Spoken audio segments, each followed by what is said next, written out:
Now I request on the stage, and the theme is Prophet Muhammad sallallahu alaihi wasallam, the greatest teacher of humanity, and to share his valuable insights on the topic, I request in your huge round of applause, Mufti Abdul Qadir Jilani Saab, head Darul Ifta of Jamia Al Hasnain, Faisalabad. Sir, kindly grace the stage.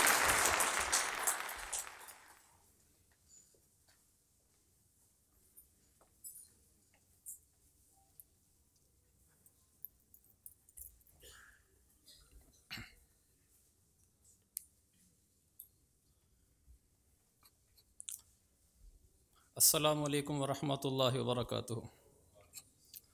الحمد للہ وکفا وسلام علی عبادہ الذین اصطفیٰ.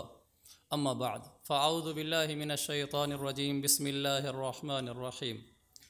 قل ان کنتم تحبون اللہ فاتبعونی یحببکم اللہ ویغفر لکم ذنوبکم واللہ غفور الرحیم. صدق اللہ العظیم. وقال رسول اللہ صلی اللہ علیہ وسلم انما بعثت معلما او کما قال رواہ ابن ماجہ فی السنن. سب سے پہلے تو میں دل سے شکریہ ادا کروں گا یونیورسٹی کی مینجمنٹ کا، جنہوں نے ہمیں یہ موقع دیا اتنے اہم اور بڑے سٹاف میں بات کرنے کا، اور ہماری فاؤنڈیشن کو انوائٹ کیا. ہم اس کو اپنے لیے خوشی سمجھتے ہیں اور آپ کا شکریہ ادا کرتے ہیں. اس کے بعد میں مختصر وقت میں اللہ کے نبی صلی اللہ علیہ وسلم کی سیرت کا صرف ایک پہلو، چونکہ ٹائم بالکل شارٹ ہے، اس میں عرض کرنا چاہتا ہوں. آپ کے سامنے ڈسپلے پہ ہوگا بھی صحیح کہ انسانیت کے سب سے بڑے ٹیچر، اور یہ کوئی ہمارے مسلمانوں کے محض عقیدت میں غلو کی وجہ سے نہیں ہے. یعنی ایسا کوئی نہیں کہہ سکتا کہ چونکہ آپ مسلمان ہیں اس لیے آپ اپنے نبی سے محبت کرتے ہیں تو آپ تو کہیں گے the greatest teacher of humanity. ایسا نہیں ہے، بلکہ اللہ کے نبی صلی اللہ علیہ وسلم کے بہترین معلم ہونے کو کافروں نے تسلیم کیا ہے اور آپ کی تعلیمات کو قبول کیا ہے. آکسفورڈ یونیورسٹی میں، عجیب آپ کو بات بتاؤں، آکسفورڈ یونیورسٹی میں ایک تھیسس لکھنے کو دیا گیا. یہی سوال تھا کہ دنیا کا سب سے بڑا لیڈر کون ہے. ایک لڑکا لکھ کر لاتا ہے، مختلف لکھ کر لے، کسی نے سکندر مقدونی کو لکھا تو کسی نے چنگیز کو لکھا، تو ایک شخص لکھ کر لایا، ایک اسٹوڈنٹ لکھ کر لایا محمد، جس کو ہم کہتے ہیں صلی اللہ علیہ وسلم. اچھا، اس نے وہ پیش کیا اپنا تھیسس اور کہا کہ میں نے اس کا انتخاب کیوں کیا. نیٹ پر موجود ہے وہ، میں نے اس کو اسٹڈی بھی کیا ہے. کہا آپ نے اس کا انتخاب کیوں کیا، بلکہ اس نے خود شروع میں لکھا کہ میں نے اس کا انتخاب کیوں کیا.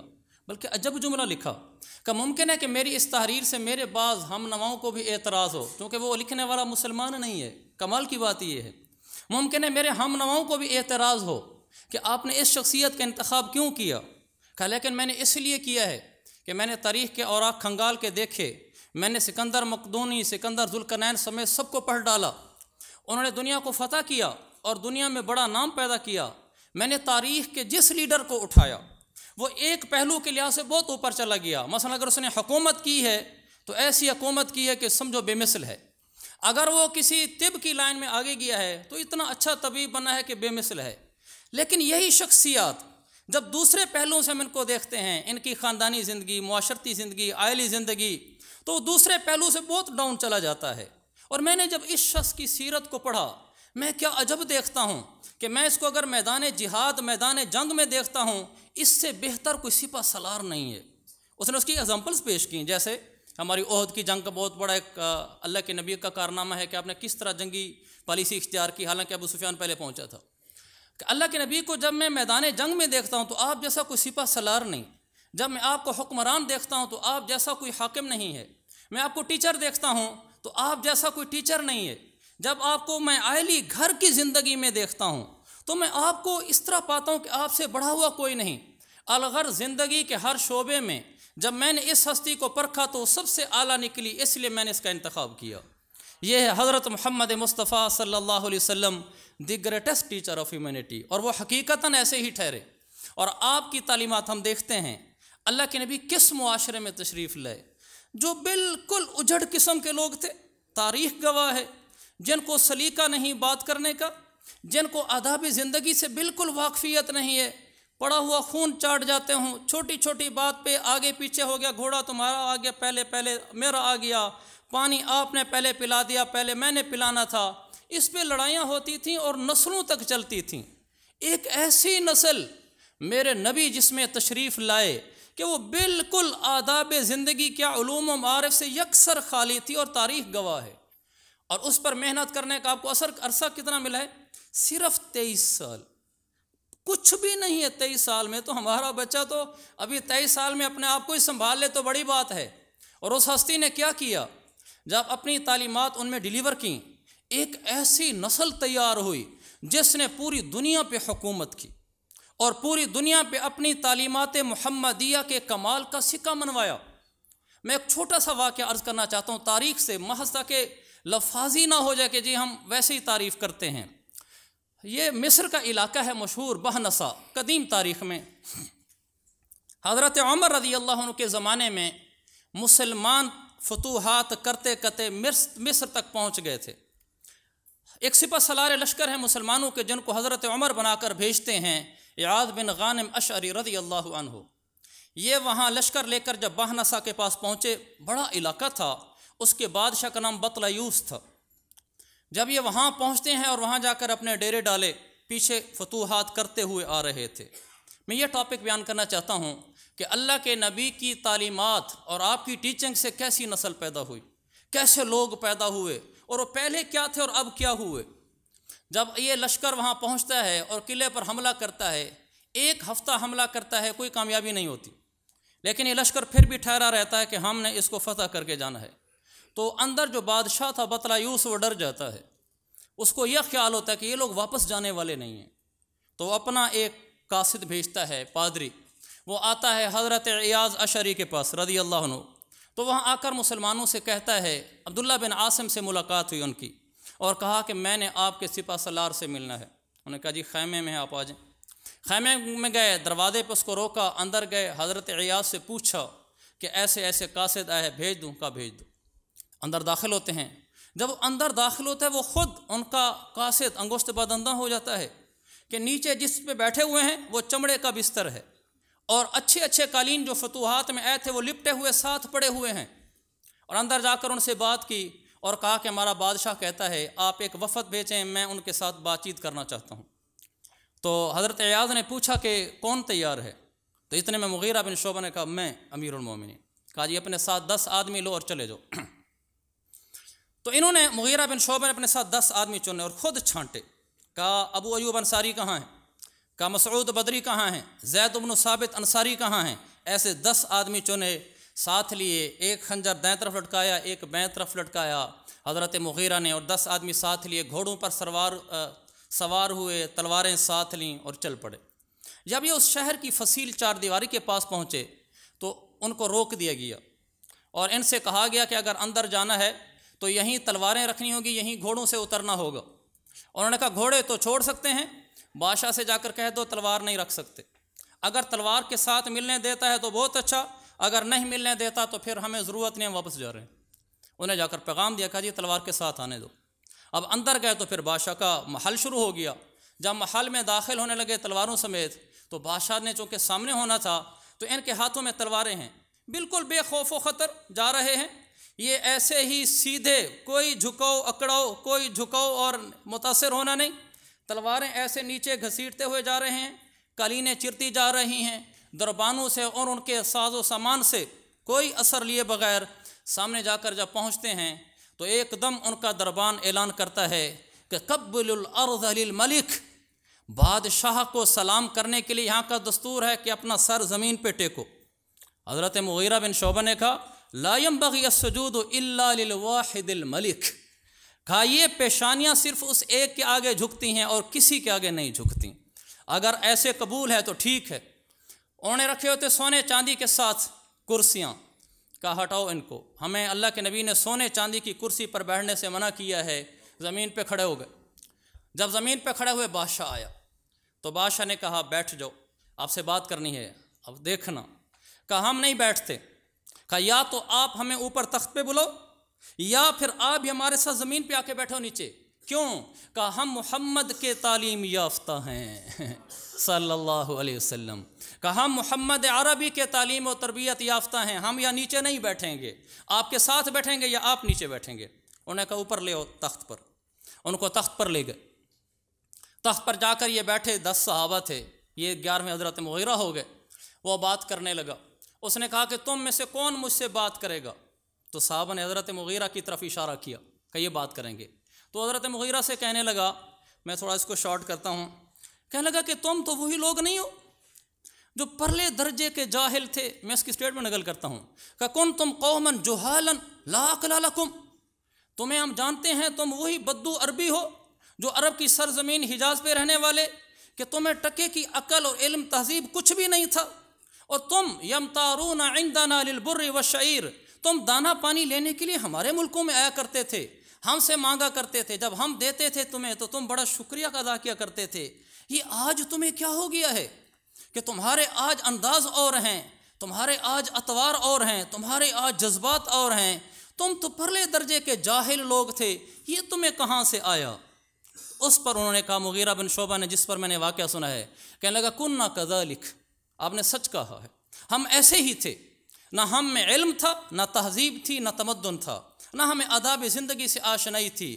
اللہ نے ایک ہستی کو ہمارے اندر مبعوث فرمایا اور انہوں نے ہمیں آ کر تعلیمات دیں. ان کی تعلیمات سے یہ ہمارے اندر شعور آیا, یہ ہمارے اندر حوصلہ آیا, ہمارے اندر یہ اوصاف پیدا ہوئے. یہ سب اس ہستی کے مرہون منت ہیں جو ہماری معلم ہیں, the greatest teacher of humanity.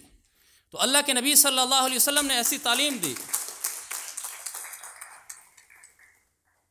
ایسی تعلیم دی کہ کل کا بدو جن پر کوئی حکومت کرنا نہیں چاہتا تھا, ان کے اجڑپن کی وجہ سے انہوں نے ملکوں کی حکومتوں پر جا کر دروازے کھٹکھٹائے, دروازے کھول کے داخل ہوئے اور ملکوں پہ راج کیا.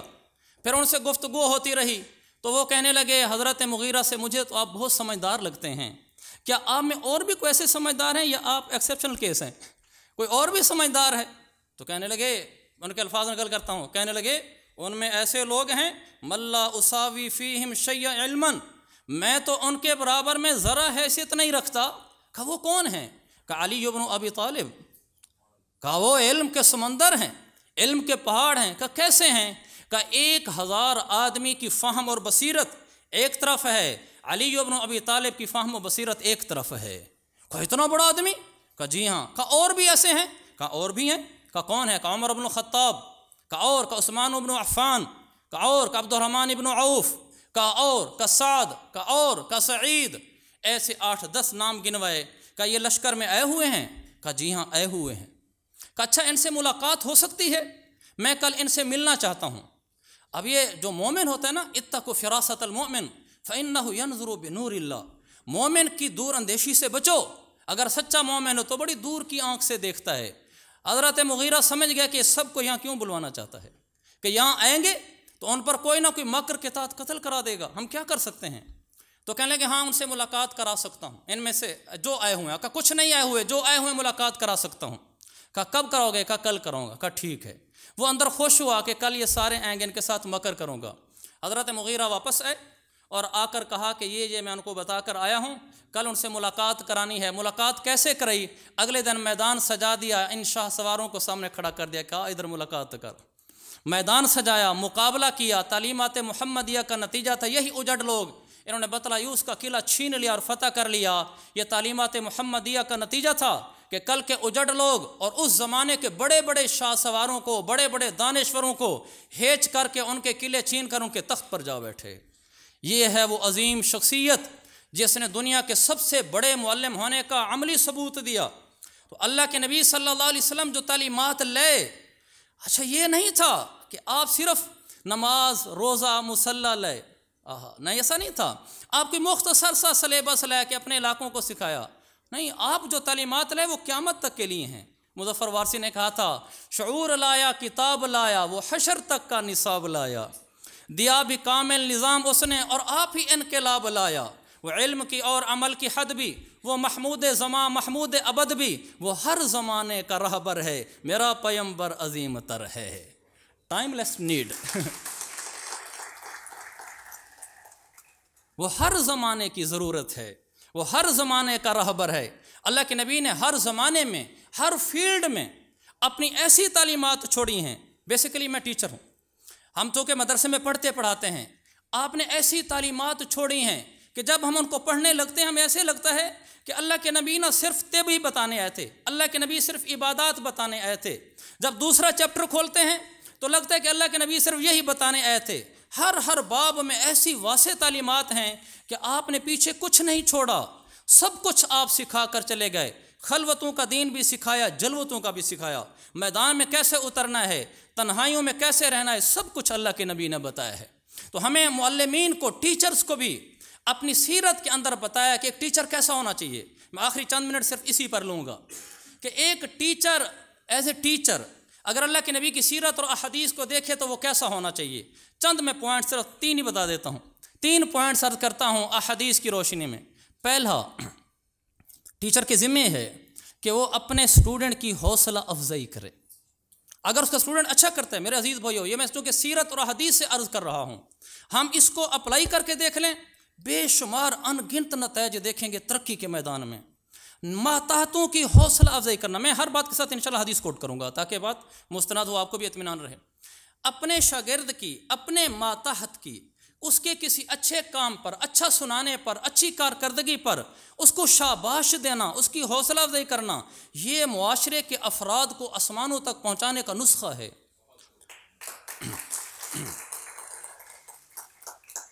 صحیح مسلم کی حدیث، اللہ کے نبی صلی اللہ علیہ وسلم کے شاگرد ہیں، سارے صحابہ شاگرد ہیں، ابو موسیٰ اشعری رضی اللہ عنہ۔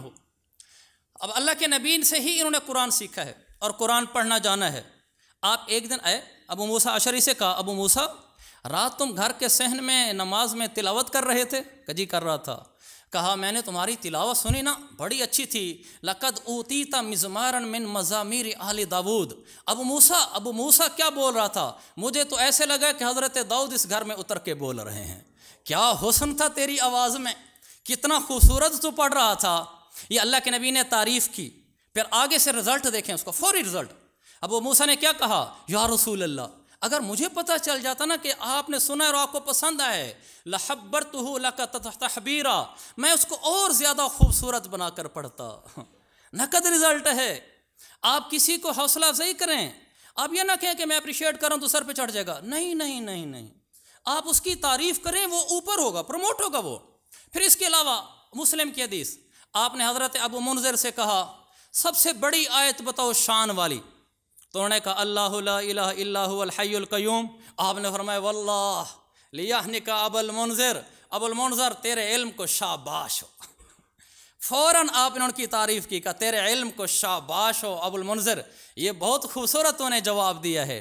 یہ بتایا کہ اگر آپ کا اسٹوڈنٹ آپ کو اچھا پرفارم کرتا ہے، آپ اپریشیٹ کریں۔ صرف اسٹوڈنٹ کی بات نہیں، ٹیچر کو چاہیے اسٹوڈنٹ کو کریں، پھر آگے اوپر ہیڈ کو چاہیے وہ ٹیچر اچھی کارکردگی کرے اس کو اپریشیٹ کرے، اوپر ڈین کو چاہیے کہ وہ ہیڈ کی کرے اگر وہ اچھی پرفارمنس کرتا ہے، اوپر پھر وائس چانسلر صاحب کو ہے کہ وہ پھر اگر نیچے ڈین اچھا پرفارم کرتا ہے تو اس کی حوصلہ افزائی کریں۔ اگر ایسا کریں گے تو یہ تعلیمات محمدیہ کا وہ عنصر ہے جو ہمارے ادارے کو ترقی میں آسمان تک پہنچا دے گا۔ آپ اس کو اپلائی کر کے دیکھ لیں۔ یہ فرسٹ پوائنٹ ہے، میں نے 3 پوائنٹ کہے تھے مختصراً۔ دوسرا یہ کہ آپ سب ٹیچر ہیں، اور یہ میری ریکویسٹ ہے آپ سے، آپ اس کو جاب نہ سمجھیں، آپ اس کو عبادت سمجھیں۔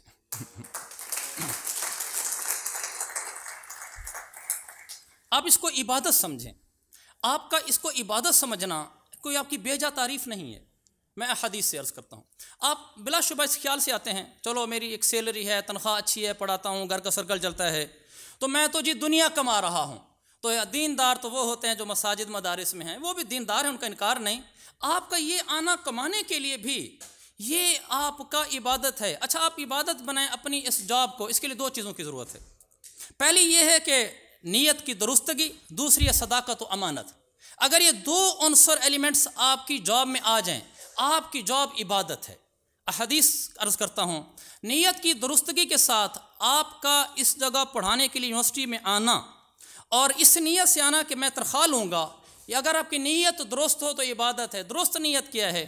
طبرانی کی حدیث، اللہ کے نبی صحابہ کے ساتھ بیٹھے تھے تو قریب سے ایک نوجوان گزرا، بڑا اچھا صحت مند، تو صحابہ کہنے لگے لو کان ھذا فی سبیل اللہ، کیا ہی اچھا ہوتا یہ اللہ کے راستے میں پھر رہا ہوتا بجائے یہاں پھرنے کے۔ تو میرے آقا نے کیا فرمایا سنو، ان کانا خرج یسعى علی ولدہ صغارا، اگر یہ اس لیے نکلا ہے کہ اپنے چھوٹے بچوں کے لیے کما کر جائے فَهُوَ فِي سَبِيلِ اللَّهِ، یہ اللہ کے راستے میں ہے۔ ان کان خرج یسعى علی ابوین شیخین کبیرین، اگر اس لیے نکلا ہے کہ اس کے بوڑھے ماں باپ ہیں ان کے لیے کما کر جائے، فرمایا فَهُوَ فِي سَبِيلِ اللَّهِ، اللہ کے راستے میں ہے۔ پھر فرمایا بیوی بچے بھی نہیں ہیں، ان کان خرج یسعى علی نفسہ یعفہ، اس لیے نکلا ہے میں اپنا کما کے خود کھاؤں، کسی سے مانگو نہ، فرمایا فَهُوَ فِي سَبِيلِ اللَّهِ، اللہ کے راستے میں ہے۔ نیت کی درستگی نے اس کے اس کمانے کو عین عبادت بنا دیا ہے۔ حتیٰ کہ دوسری من طلب الدنیا حلالا، چلیں حدیث چھوڑ دیتا ہوں پھر ٹائم ایک ہی کافی ہے، کہ اللہ کے نبی صلی اللہ علیہ وسلم نے نیت کی درستگی پر ہمارے اس کمانے کو عبادت قرار دیا، تو آپ اور میں، ہم جو کسی جگہ ٹیچنگ کرتے ہیں، ہم اس کو بنیت عبادت کریں، ہمیں عبادت کا قیامت کے دن ثواب ملے گا، نہ ملے تو یہ عبدالقادر اور میں ادھر سے حدیث۔ دوسرے پوائنٹ پہ میں عرض کر رہا تھا کہ یہ جاب ہماری عبادت ہے، اس کو عبادت سمجھ کر کریں۔ اس کی پہلی چیز نیت کی درستگی، دوسری چیز صداقت و امانت۔ عجیب بات ہے، اللہ کے نبی صلی اللہ علیہ وسلم کی سب سے پہلی خوبی جو مشہور ہوئی وہ آپ کا صادق اور امین ہونا ہے، یہ سب سے پہلے مشہور ہوئی۔ آپ پھر بعد میں معلم بنے تو صادق و امین ساتھ ایڈ رہا، پھر آپ بعد میں حاکم بنے تو صادق و امین ساتھ رہا، بعد میں آپ تاجر بنے تو صادق و امین ساتھ رہا۔ آپ نے بتایا کسی انسان کے کامیاب ہونے کی بنیادی چیزیں صداقت اور امانت ہیں، وہ دنیا کے کسی فیلڈ میں چلا جائے یہ دونوں پہلو نہیں چھوڑنے چاہیے۔ ایک ٹیچر کو صادق و امین ٹیچر ہونا چاہیے۔ صادق و امین ٹیچر کیا ہوتا ہے؟ تو ہم تو کہتے ہیں تو گفتگو میں سچا ہو تو صادق ہے، سچا تو سمجھتے ہیں، امین یہ ہے یہ جس چیز کی میں خود ٹیچر ہوں، جس چیز کی میں تنخواہ لیتا ہوں، جس کام کے لیے مجھے رکھا گیا ہے، اگر میں وہ سارے تقاضے پورے نہیں کر رہا تو امانت میں کمی ہو رہی ہے۔ میرا ڈیوٹی ٹائم ہے کہ آپ نے اتنے بجے کلاس میں آنا ہے، ہمارے ہاں بھی ہے، ہم جا کر ڈیوٹی ٹائم وہ ہوتا ہے، لکھا جاتا ہے اور تھم میں فنگر لگتے ہیں، آپ نے صحیح ٹائم پر آنا ہے، پورا ٹائم گزار کے جانا ہے، یہ آپ نے امانت داری سے کام لیا ہے۔ اگر میں نے ایسا نہیں کیا، میں اپنے آپ کو کہتا ہوں، اگر میں نے پورا ٹائم نہیں دیا تو میری امانت میں کمی ہو گئی ہے۔ تو ایک تو پورے ٹائم کا اہتمام ہو، دوسرا اعلیٰ قسم کا لیکچر تیار کر کے لانا، جو نسل ہمارے پاس بیٹھتی ہے یہ امانت ہے ہمارے لیے، اور ہم اسی کی سیلری لیتے ہیں۔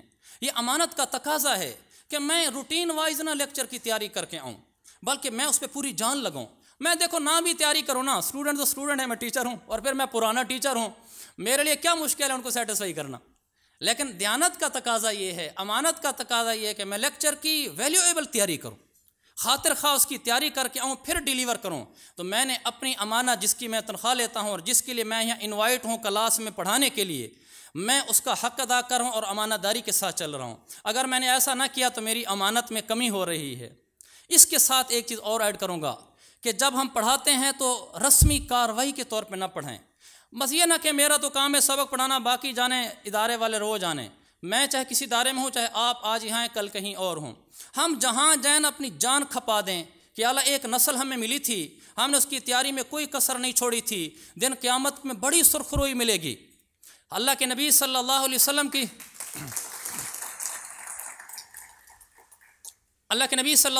وسلم کی ساری زندگی، خلفائے راشدین کی ساری زندگی اسی پہ لگی ہوئی ہے کہ انہوں نے یہ نہیں دیکھا ڈیوٹی ٹائم کیا ہے، انہوں نے یہ دیکھا ہے کہ میرے ذمہ کام کیا ہے، میں کیا بہتر رول ادا کر سکتا ہوں، اس کے لیے کھپا دیا۔ اچھا وہ تو بڑی ہستیاں تھیں، جس دھرتی پہ آج میں کھڑا ہوں پاکستان پر، اس کے بانی قائد اعظم محمد علی جناح، پاکستان بننے کے بعد ٹی بی کی تکلیف ہو گئی تھی، بیمار رہنے لگے، کلات میں رہتے تھے، تو ان کے سیکٹری نے آ کر ان کو کہا کہ سر آپ اتنا زیادہ کام کرتے ہیں، آپ کو ٹی بی کی تکلیف ہے، آپ تھوڑا اپنے اوپر رحم کریں، اتنا کیوں کرتے ہیں؟ تو قائد اعظم جناح نے ایسے چہرہ اٹھا کر دیکھا، کہا میں اس لیے کرتا ہوں تاکہ دن قیامت کے جب میں اللہ کی بارگاہ میں حاضر ہوں تو اللہ کہے ویل ڈن مسٹر جناح۔ کہ میں اپنی جان کھپا رہا ہوں، میں اس لیے نہیں کھپا رہا لوگ مجھے کچھ کہیں، میں جس ادارے جس جگہ پر بھی ہوں میں جان کھپاتا ہوں تاکہ دن قیامت کے جب حاضری ہے تو اللہ مجھے کہ ویل ڈن، آپ نے نسل نو کی تعمیر و ترقی کے لیے اتنا اچھا کردار ادا کیا، تیری روزی تو میں نے تجھے دے دی تھی لیکن میں تجھ سے خوش ہوں۔ ہماری ٹیچنگ ہماری عبادت ہے، ہم ایک نسل کو تیار کر رہے ہیں۔ میں نے آپ کی ویب سائٹ کھول کے دیکھی کہ جس یونیورسٹی میں انوائٹڈ ہوں یہ کراتے کیا کچھ ہیں، اللہ اکبر، آپ نے تو اتنے ڈپارٹمنٹ کھول رکھے ہیں۔ میں نے کہا کس کس ڈپارٹمنٹ کا حوالہ دوں گا؟ آپ کے پاس ایک بہت بڑی نسل نو ہے جن کو جو آپ سے فائدہ اٹھا کر ملک میں ملت میں پھیل رہی ہے۔ یہ میرا دوسرا پوائنٹ تھا، اور آخری پوائنٹ وہ یہ ہے کہ ایک استاد نہیں ہوتا، بلکہ ابو داؤد کی حدیث، انما انا لکم بمنزلۃ الوالد اعلمکم اذا اتی احدکم الغائط فلا یستقبل القبلۃ ولا یستدبرها۔ میرے آقا نے فرمایا صحابہ سے، میں تمہارا استاد ہوں، انما انا لکم بمنزلۃ الوالد اعلمکم، میں تمہارا معلم اور استاد ہوں، اور ایسا استاد ہوں کہ باپ کی طرح ہوں۔ یہ بہت بڑی بات آپ فرما گئے، آپ کی ہر بات ہی بڑی ہوتی ہے۔ کہا استاد صرف استاد نہیں ہوتا، استاد والد کا رول بھی ادا کرتا ہے۔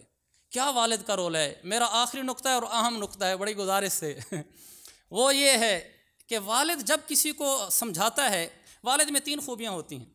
والد انیس ہوتا ہے، والد شفیق ہوتا ہے، والد حریص ہوتا ہے۔ میرے آقا نے ہر ٹیچر کو کہا کہ تو ٹیچر ایسا ہے کہ والد ہے، تجھے انیس ہونا چاہیے، تجھے شفیق ہونا چاہیے، تجھے حریص ہونا چاہیے۔ کیا مطلب؟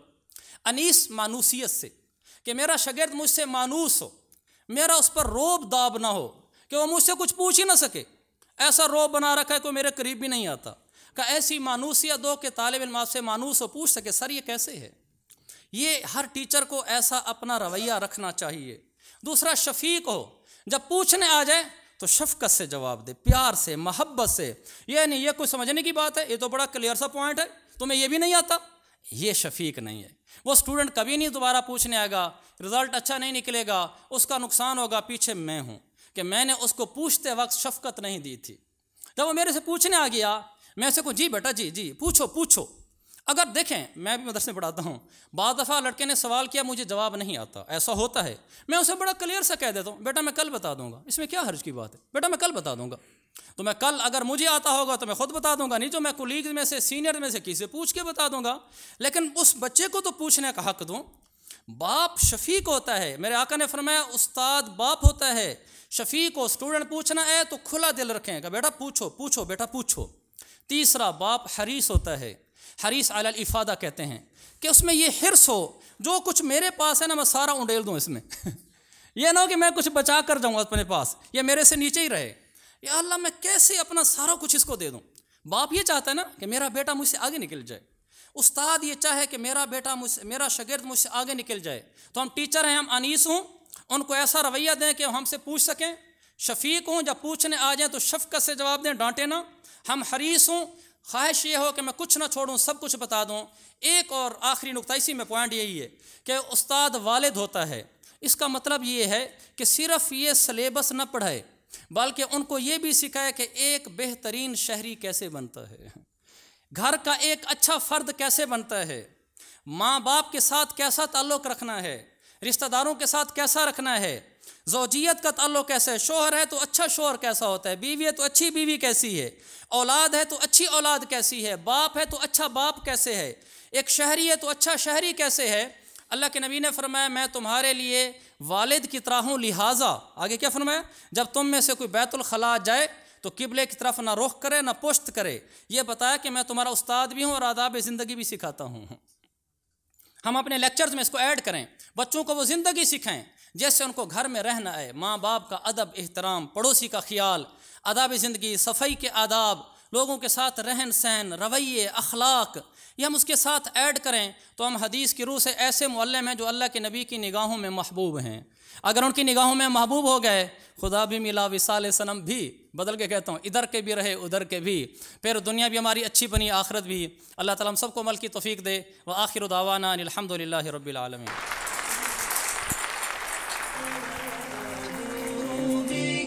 أنت شفاء فرحا